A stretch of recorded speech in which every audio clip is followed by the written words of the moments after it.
bagabanya imiziki. Okay.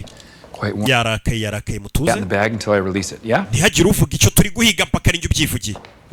urasa neza sheri umva kubeshya. Me, what did I do? Oh, quite a lot actually, Luke. nakoze icyo wakoze byinshi. Deb, bite sheri. You are Owen Carver.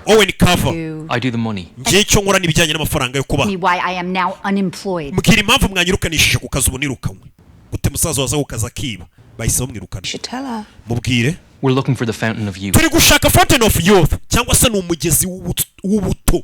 abagiye babyumva mu mateka iyo bavuze ngo umugezi w'ubuto ni umugezi unywaho ntuzigera usaza ukazabaho iteka, ngo niwo mugezi bari guhiga, ngo bari guhiga fountain of youth, ndetse ni naryo zina rya filime. Oh, please no. Oya. Again. nanone se ni cyo ugomba kubyivugira.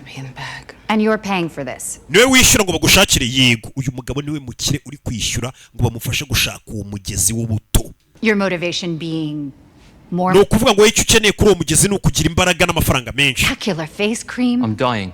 ndi gupfa, ndwaye kanseri y'umwijima. nkeneye uwo mugezi w'ubuto. uno mukire afite amafaranga. yashatse ba bantu bamenyereye guhiga ubukungu n'ubutunzi cyangwa se bya bintu bya kera byaburiwe irengero, bamufashe gushaka umugezi w'ubuto. arwaye kanseri y'umwijima, ari gushaka ngo bamufashe gushaka umugezi w'ubuto wamusubiza ibuto akongera akagira ubuzima buzira umuze.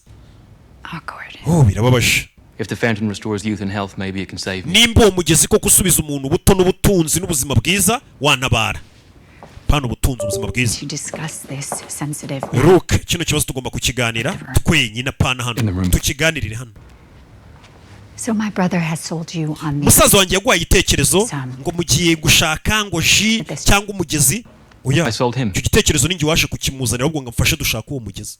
Then allow me to clothe the elephant. noneho rero reka inzovu iri muri iki cyumba njyewe. You are proposing that there is a literal lake. mbega bari kukubwira ngo hari ahantu hari umugezi wa maji, uwo mugezi ngiyo unyweye ugira ubuzima buzahoraho. You and I both know. Charlotte njye nawe turabizi ko mu bintu byose abantu bumva ko